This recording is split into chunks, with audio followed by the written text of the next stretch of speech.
The day I sold my soul to save my brother started like any other Tuesday. I was arranging framed photos on the wall of my new apartment, still giddy about having a place to truly call my own. My name is Nicole, and after 6 years of working 2 jobs and living on ramen noodles, I'd finally achieved what felt impossible: home ownership in this economy. The call from my mother came at 7:43 p.m. "Nicole, you need to come over right now," her voice cracked. "It's about Flynn. I found them in the living room." Mom perched on the edge of the couch, dabbing her eyes with a tissue, Dad standing by the window with his hands clasped behind his back. The air felt heavy, like right before a storm. "What's wrong?" I asked, my heart already racing. "Where's Flynn?" Mom burst into fresh tears. Dad turned around, his face grave. "Sit down, Nicole. Just tell me." "It's lymphoma," Dad said. "Stage 4. They found it last week." The room tilted. I grabbed the doorframe to steady myself. "What?" "The doctors here." Mom's voice wavered. "They're saying there's nothing they can do, but there's a trial in Switzerland, a new treatment that's showing incredible results." I slid down into an armchair, my legs too weak to hold me. "How much?" $300,000, Dad said quietly. "Insurance won't cover experimental treatments abroad." The number hit me like a physical blow. I don't have that kind of money." "Your apartment," Mom whispered. "If you sold it?" I stared at her, the words not quite computing. "My apartment?" "We've looked at every option," Dad cut in. "We've mortgaged the house to its limit. Your mother's liquidated her retirement account, but we're still short." "He's your brother, Nicole," Mom pleaded. "He's dying." My apartment, the one thing I'd achieved entirely on my own. Every overtime shift, every skipped vacation, every penny saved, it had all led to those keys in my hand. "Can I see him?" My voice came out small. "Before I decide?" "He's too weak for visitors," Dad said quickly. "The doctors want him to rest." Mom reached for my hand. "Time is critical, sweetheart. The trial only has a few spots left." I closed my eyes, seeing Flynn's face. Christmas mornings, birthday parties, the way he'd defend me from bullies in elementary school. My little brother. "Okay," I whispered. "I'll do it." Mom rushed to hug me, her tears soaking my shoulder. "You're saving his life," she kept saying. "You're saving your brother's life." The next 2 weeks passed in a blur. The realtor, the paperwork, boxing up my dreams room by room. My friend Mia helped me move everything into her spare bedroom, her face tight with concern. "Are you sure about this?" she asked as we carried in the last box. "Something feels off." "They're my family," I said. "What else can I do?" The final meeting at the bank was surreal. I signed away my home, watching the funds transfer to my parents' account. Mom hugged me again, but something caught my attention. The way her shoulders relaxed, how quickly her tears dried up. Dad was already on his phone, typing rapidly. "When does Flynn start the treatment?" I asked. "Oh, very soon," Mom said, her voice lighter than I'd heard it in weeks. "We'll let you know how it goes." They left me standing in the bank lobby, clutching the empty folder that had held my mortgage documents. Through the glass doors, I watched them walk to their car. Dad said something, and Mom laughed, actually laughed, as they got in. That night, lying on Mia's guest bed, I stared at my phone. No messages from Flynn, no updates about travel plans or treatment schedules, just an Instagram notification that my brother had been tagged in a new photo. My thumb hovered over it, but something stopped me from opening it. Maybe it was fear, maybe it was intuition, or maybe deep down, I already knew what I'd find. I turned off my phone and rolled over, trying to ignore the knot forming in my stomach. Tomorrow, I told myself. I'd check tomorrow. For now, I just needed to believe I'd done the right thing.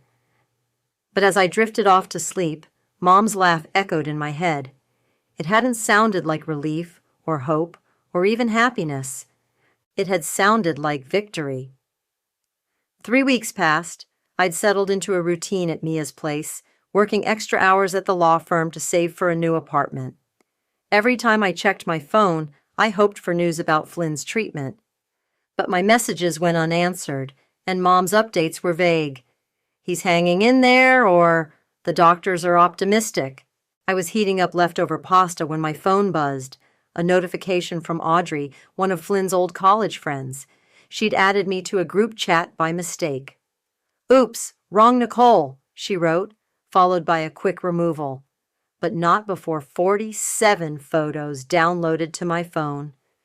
The first image stopped my heart.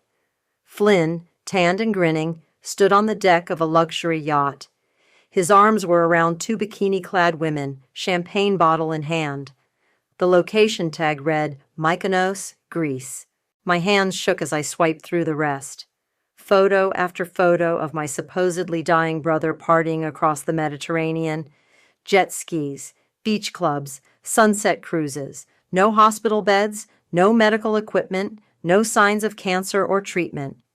The pasta slipped from my grip, shattering on the kitchen floor. "Mia!" I screamed. "Mia!" She burst in from her bedroom. "What's wrong?" I thrust the phone at her. She took one look and swore. "That son of a bitch."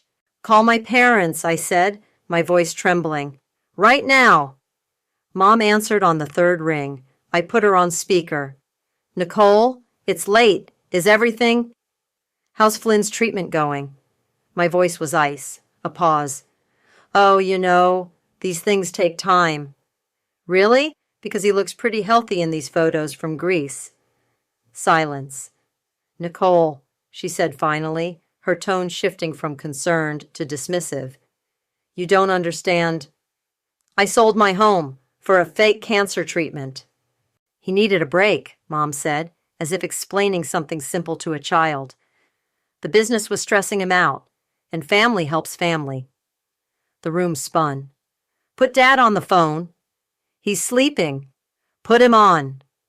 Another pause, then Dad's voice. "Nicole, stop being dramatic.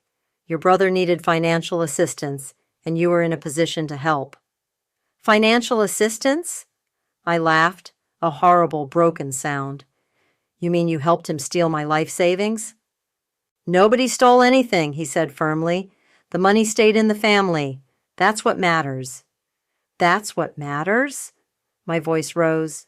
"Not the lies, not the fake cancer, not the fact that I'm homeless while he's partying in Greece." "You're not homeless," Mom cut in. "You're staying with Mia. And really, Nicole, all this fuss over an apartment? We raised you better than this." Mia grabbed the phone. "You raised her to be a decent person, which is more than I can say for your precious Flynn. You should be ashamed." Dad's voice hardened. "This is a family matter. Stay out of it." "Family?" I snatched the phone back. "You want to talk about family? Fine. I'm coming over right now." "Don't be ridiculous," Mom said. "It's nearly midnight." "Perfect time for a family meeting, don't you think, since we're all so close?" "Nicole." I hung up and grabbed my keys. "I'm coming with you," Mia said, already putting on her shoes. The drive to my parents' house was silent. Every memory of the past month played through my mind in horrible clarity. The tears, the urgency, the convenient excuses why I couldn't visit Flynn, all orchestrated, all fake. Their house was dark when we arrived. No one answered the door. I used my key. The living room where they'd told me about Flynn's cancer was empty. On the mantel, family photos smiled down at me, pictures of a happy, united family, lies frozen in frames. "They're not here," Mia said, checking rooms. "They knew you were coming and they left." My phone buzzed, a text from Mom. "We'll discuss this when you're thinking rationally. Get some sleep." I walked to Flynn's old room. His high school trophies still lined the shelves.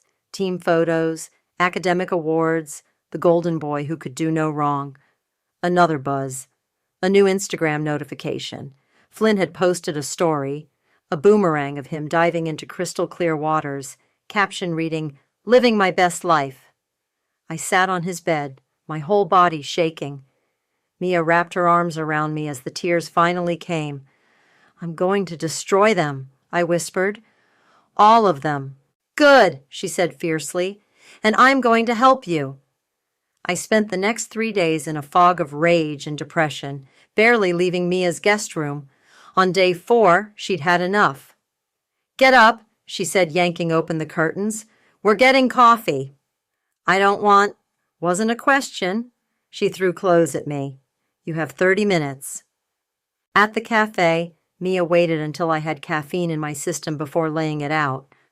Okay, you've got 2 choices. You can let them win, stay in this funk forever, or you can get even. How? I stirred my coffee listlessly. They've already won. The apartment's gone. Stop thinking like a victim, she snapped. Start thinking like a lawyer. I'm just a paralegal. Who works in corporate law? Who understands financial documents? Who knows exactly how to trace money? I sat up straighter. What are you saying? Flynn's running some kind of business, right? The kind that lets him party on yachts? And your parents helped him scam you, which means they're probably helping with whatever else he's doing. The fog in my brain started to clear. You think it's not legal? Rich kids don't usually need to scam their sisters unless their money's coming from somewhere shady. Mia leaned forward. You just need to find out where. But how would I even... I stopped, a memory surfacing. Oh, God. What? Mohammed. Your ex? The tech guy? I pulled out my phone and Googled him. There he was, Mohammed Taylor, now a senior investigator at a financial crimes consulting firm. He specializes in fraud recovery, I said, especially crypto and investment scams. Perfect. Call him. I can't. We didn't exactly end well. So? Mia grabbed my phone. This isn't about rekindling old flames. This is about justice. Before I could stop her, she'd found his work email and started typing. Dear Mohammed, she read aloud as she wrote, I need your professional expertise regarding a complex financial fraud case. Family members have defrauded me of significant assets through an elaborate scheme. Given your experience in this field... Stop! I tried to grab the phone. You can't... And... Sent! She handed it back with a flourish. I hate you. You love me. Now we wait. We didn't wait long. 20 minutes later, my phone buzzed. Nicole, this sounds serious. I have time tomorrow at 2 p.m. if you'd like to discuss. My office address is attached. M. See? Mia grinned. The universe is on your side. I stared at the message, memories flooding back. Mohammed and I had dated for 8 months 3 years ago. It ended when he got offered a job across the country. We'd both chosen career over relationship, but it hadn't been easy. I don't know if I can face him. You faced down your whole family's betrayal, Mia said. You can handle an ex. That night, I couldn't sleep. I kept checking Flynn's social media. He'd moved on to Santorini, posting photos of infinity pools and sunset dinners. Each image felt like a knife twist. My phone lit up with a text from Mom. I hope you've calmed down. Flynn's coming home next week. We should all have dinner. I showed Mia the message. They really think they can just sweep this under the rug, she said, disgusted. They always have. I sat up in bed, something clicking into place. My whole life, Flynn's always gotten away with everything, and I've always just accepted it. Not anymore. No, I said slowly. Not anymore. The next morning, I dressed carefully for the meeting with Mohammed, professional but confident. As I applied mascara, Mia appeared in the bathroom doorway. Remember, she said, you're not asking for a favor. You're offering him a case, a big one. What if he says no? Then we find someone else. But he won't say no. How do you know? She smiled. Because you're going to walk in there like someone who's done being a victim, like someone who's ready to fight back. I thought about my empty apartment, about Flynn's smirking photos, about my parents' casual dismissal of everything they'd stolen from me. You're right, I said, straightening my shoulders. This isn't about getting my home back anymore. This is about making them face consequences. For once in their lives, they're going to learn that actions have consequences. That's my girl. Mia hugged me. Go get 'em. As I drove to Mohammed's office, My hands were steady on the wheel. The fog of depression had burned away, replaced by something clearer, colder, more focused. They thought they could break me.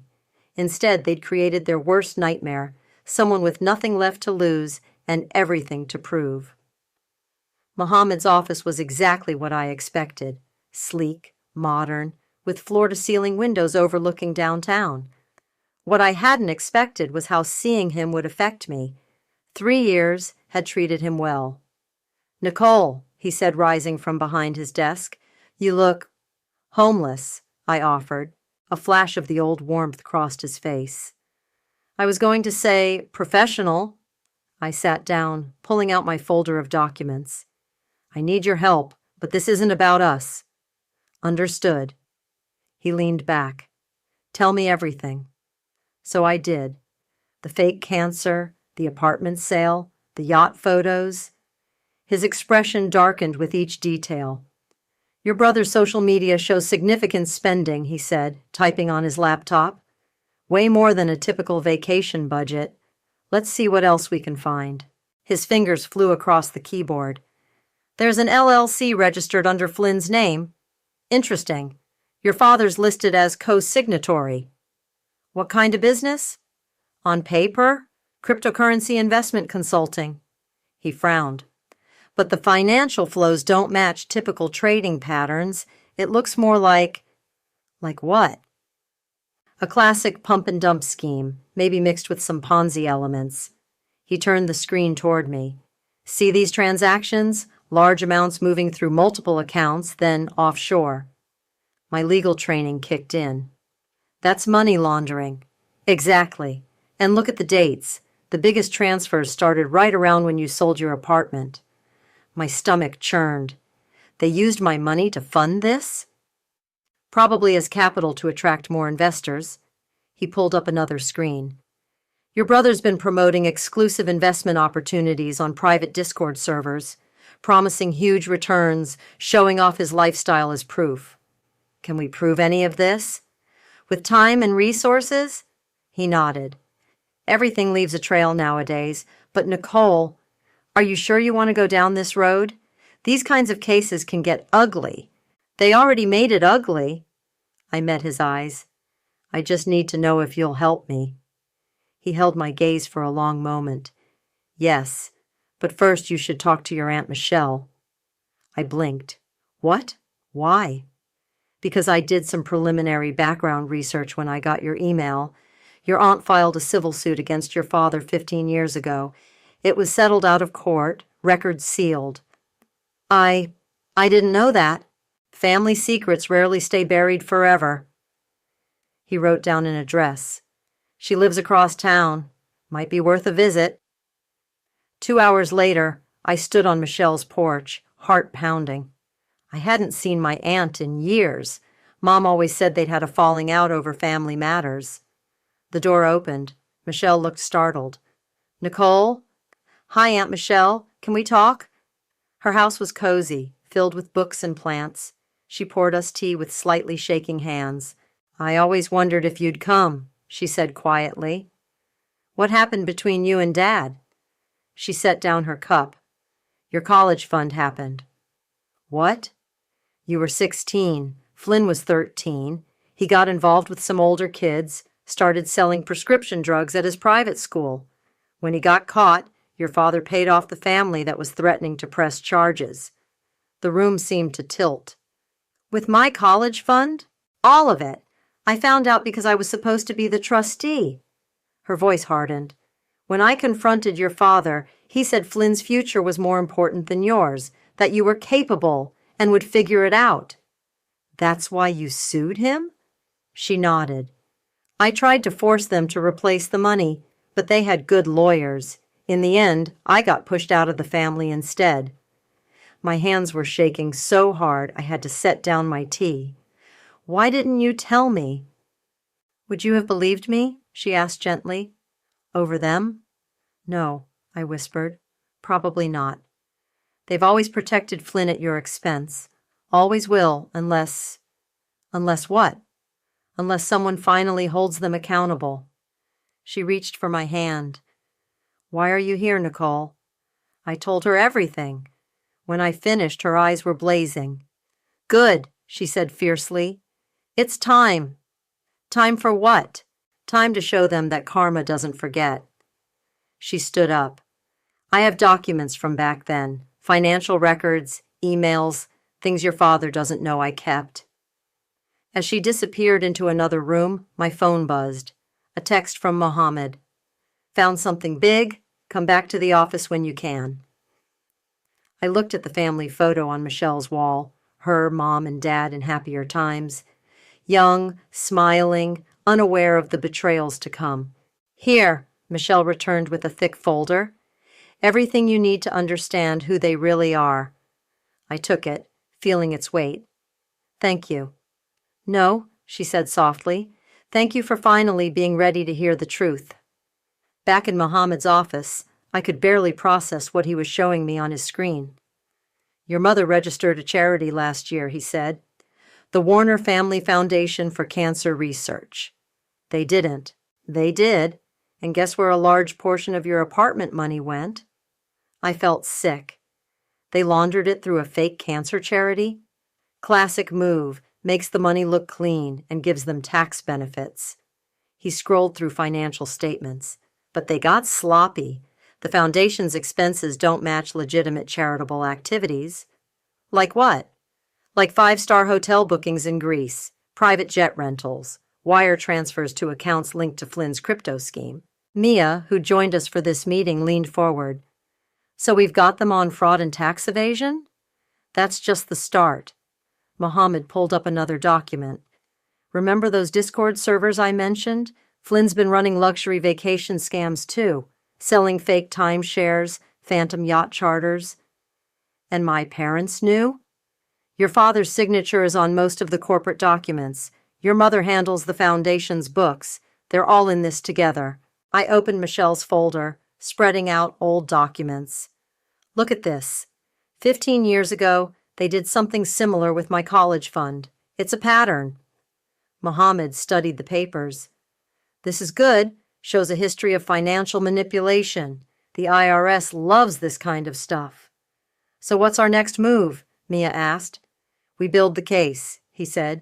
Gather evidence, document everything. Then we can... My phone buzzed. A text from Flynn. Hey sis, back in town. Family dinner tomorrow night. Mom's making your favorite. They still think everything's normal, I said, showing them the message. Perfect. Mohammed's eyes lit up. Keep it that way. Let them think you've accepted their explanation. While we do what? While we set up surveillance, track their movements, monitor their accounts. Mia grinned. Like a sting operation? Exactly. He turned to me. But you'll have to play along. Can you do that? I thought about all the times I'd swallowed their lies, all the times I'd played the good daughter. Yes. Good, because I found something else. He pulled up a new window. Your mother's been moving money between accounts, large amounts. They're getting nervous. Why? Someone at their bank might have tipped them off about upcoming audits. They're trying to hide assets. I grabbed my phone, typing quickly. Dinner sounds great. Can't wait to see everyone. Nice, Mia said. Keep them comfortable while we pull the rug out. Mohammed printed documents, highlighting key sections. Here's what we need to prove. Tax fraud, wire fraud, charitable organization fraud, money laundering. Don't forget theft by deception, Mia added. They literally stole Nicole's house. We'll need to move fast, he said. Once they realize we're onto them, they'll try to destroy evidence. I looked at the growing pile of documents. How do we make sure they can't wiggle out of this? Multiple agencies. He started making a list. IRS Criminal Investigation Division, FBI Financial Crimes Unit, State Attorney General's Office, and the media. The media? Public exposure is powerful. Once their scams make headlines, other victims will come forward. My phone buzzed again. Mom. Wonderful. 7 p.m. tomorrow. Wearing that blue dress you love would be nice. Let's make it special. They're really going all out on this performance, Mia muttered. That's good, Mohammed said. Let them think they're in control. Meanwhile, he turned his laptop to show us a program running complex financial traces. This is tracking every transaction they make, every account they touch, every dollar they try to hide. How long until we're ready? I asked. Give me 48 hours to compile everything. Then we can start sending anonymous tips to authorities. And I'll be at dinner tomorrow, I said, keeping them distracted. Be careful, he warned. Don't let them suspect anything. I stood up, gathering the documents. I've been acting fine with their lies my whole life. What's one more night? Mia hugged me. We've got your back. As we left Mohammed's office, my phone lit up with a final text. Flynn had sent a family photo from some Greek restaurant, everyone smiling with wine glasses raised. To family, the caption read, nothing more important. I showed it to Mia. Oh, honey, she said, they have no idea what's coming. I looked at their smiling faces one last time before deleting the message. Tomorrow, I'd sit at their table and smile back. I'd laugh at their jokes. I'd play the forgiving sister.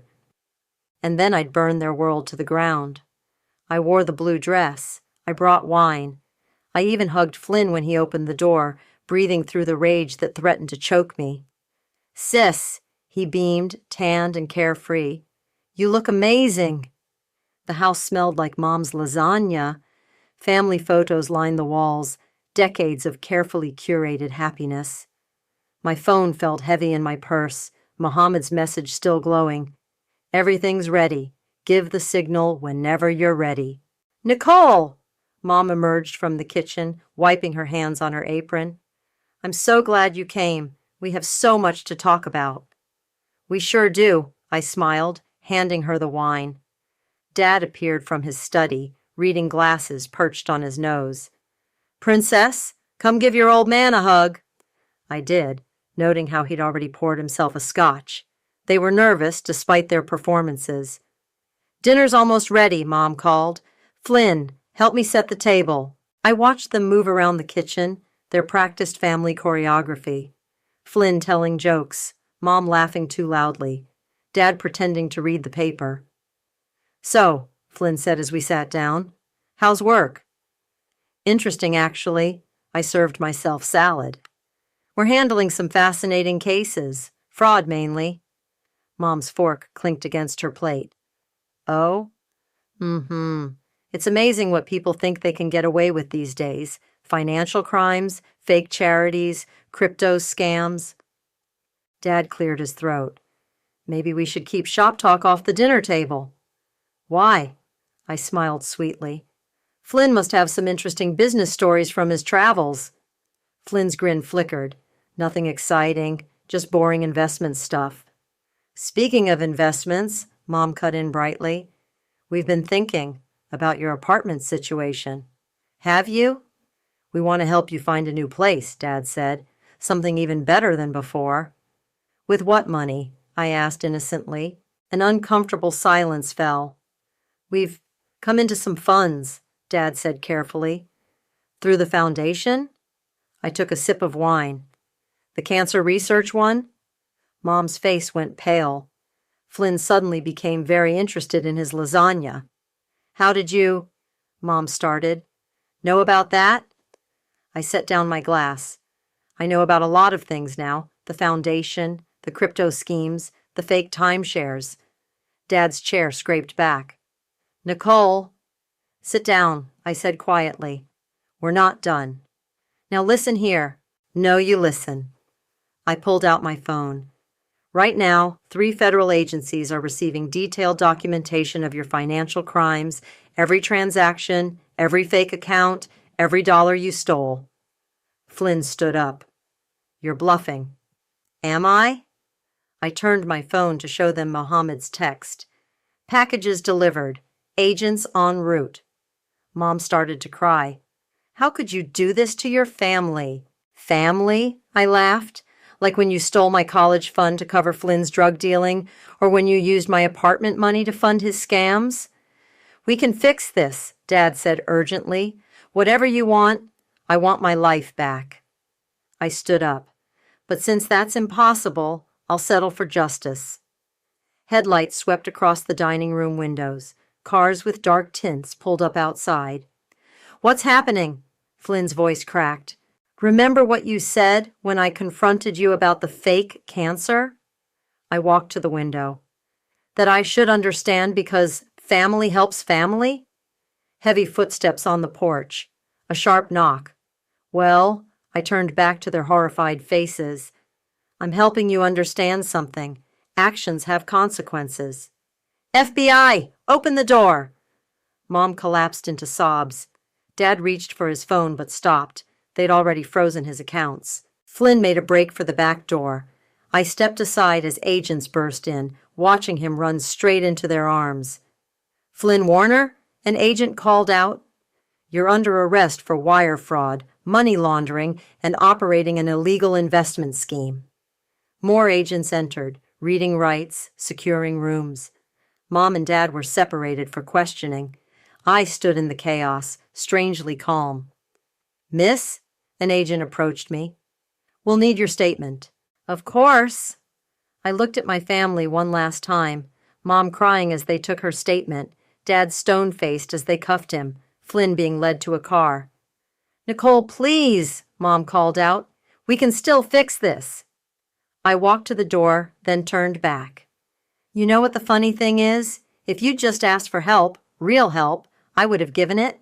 That's what family actually does. Outside, Mohammed waited by his car. "You okay?" he asked softly.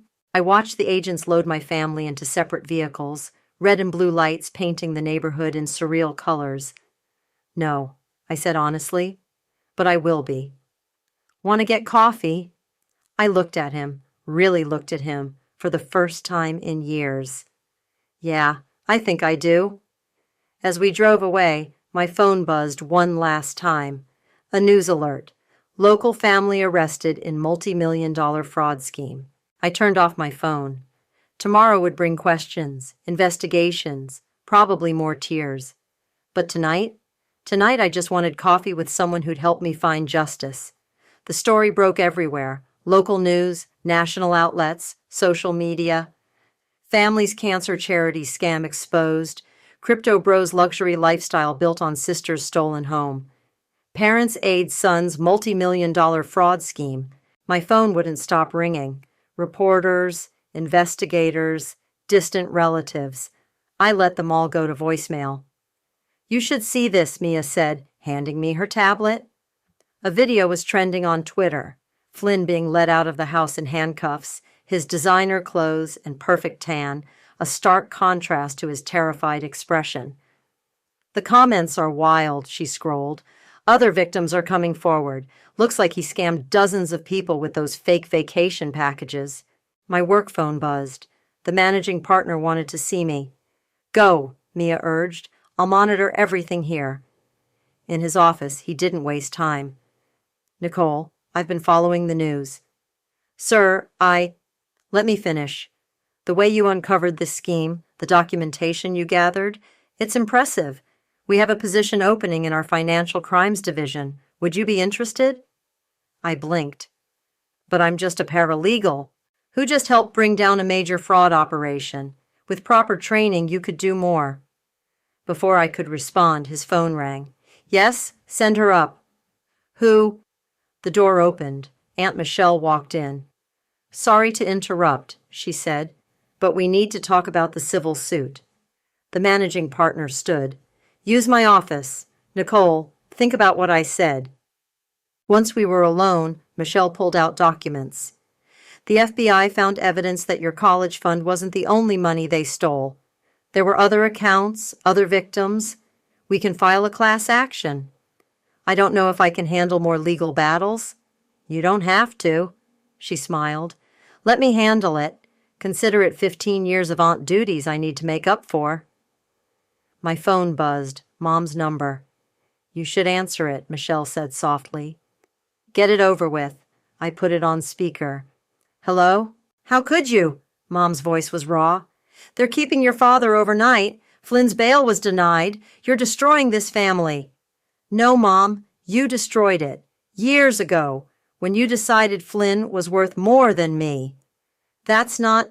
Did you ever feel guilty when you saw me working 2 jobs for that apartment? When you watched me struggle through community college because my fund mysteriously disappeared? Silence. You know what hurts the most? I continued. I would have helped him. If he was really in trouble, really needed money, I would have given it freely. But you chose to lie, to manipulate, to steal. We're still your family, she whispered. No, family doesn't do what you did. Not to someone they love. Please, her voice cracked, help us fix this. I thought about all the times I'd given in, forgiven, looked the other way. You need help? I said. Here's help. Get a good lawyer. Tell the truth. Face the consequences of your actions. That's what adults do. Nicole, goodbye, Mom. I hung up, hands shaking. Michelle squeezed my shoulder. You did good. My phone lit up again, Mohammed this time. The FBI found offshore accounts, he said when I answered. Millions hidden away. They're freezing everything. What about my apartment money? We can trace most of it. Between the criminal case and civil suits, you should get it all back, plus damages. I closed my eyes. Thank you for everything. Don't thank me yet, he said. Have dinner with me first. Michelle raised an eyebrow as I blushed. I'll think about it. After he hung up, Michelle handed me a newspaper. My family's story filled the front page, complete with Flynn's yacht photos next to his mugshot. What happens now? I asked. Now? She gathered her documents. Now you rebuild, but this time on your terms. No more sacrificing yourself for people who don't deserve it. My work phone buzzed again. Another news outlet requesting an interview. They all want to hear your story, Michelle said. I'm not sure I want to tell it. Maybe you should, not for revenge, but for other people trapped in toxic family dynamics. Show them it's okay to stand up, to say no, to demand justice. I looked at the newspaper again. The headlines felt surreal. Family foundation fraud. Brother's betrayal. Parents' perfect lie. Okay, I said finally. I'll tell it. All of it. Michelle hugged me. That's my girl. As she left, I stared out the office window at the city below. Somewhere down there, my family was in custody, their perfect facade finally shattered. Their world was falling apart. But mine was just beginning to come together. The gavel struck with finality. Guilty on all counts. Flynn stared straight ahead, his designer suit replaced by department store clearance. Behind him, Mom dabbed her eyes with a tissue. Dad had already been sentenced last week, 60 months for his role in the scheme. I sat between Mia and Mohammed as the judge detailed Flynn's sentence. 8 years, no possibility of early release, full restitution to all victims. You did it, Mia whispered, squeezing my hand. Outside the courthouse, reporters swarmed. I'd given one exclusive interview when the story broke, then stepped back to let justice take its course. But they still wanted more. Miss Warner, how does it feel to see your brother sentenced? Any comments about your parents' involvement? Mohammed stepped forward. No questions. Excuse us. As we walked to his car, Mom's voice rang out. Nicole, please wait. I turned. She looked smaller somehow, aged beyond her years. What do you want? She glanced at the reporters hovering nearby. I just want to understand. Why couldn't you forgive us? Keep it in the family? Because this wasn't about forgiveness, I said. This was about consequences. Something Flynn never had to face because of you and Dad. He's your brother. And I'm your daughter, but that never seemed to matter. She flinched. You know what the prosecutor told me? I continued. Flynn was planning to run. The night of that dinner, he had a plane ticket to Dubai. He would have disappeared with everyone's money, including what he stole from me. Would you have defended that too? She had no answer. Goodbye, Mom. Good luck with the civil suits. Mohammed opened his car door. Ready? Actually, I said, I want to make one stop first. 20 minutes later, we stood in front of my old apartment building. New owners had renovated, but the bones were the same. Missing it? Mohammed asked. No, I smiled. Just saying goodbye properly this time. My phone buzzed. An email from the managing partner. The promotion to the Financial Crimes Division was official. Along with it came a signing bonus that, combined with the restitution money, would let me put a down payment on a better place. Speaking of goodbyes, I said, Flynn's yacht gets auctioned tomorrow. Planning to bid? God, no. But I hear Aunt Michelle might.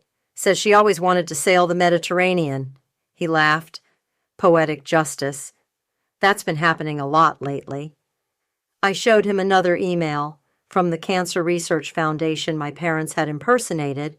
They wanted me to join their board, help strengthen their fraud prevention protocols. Look at you, he said softly, building something good from all this. Speaking of building, I turned to face him. That dinner you mentioned, is the offer still open?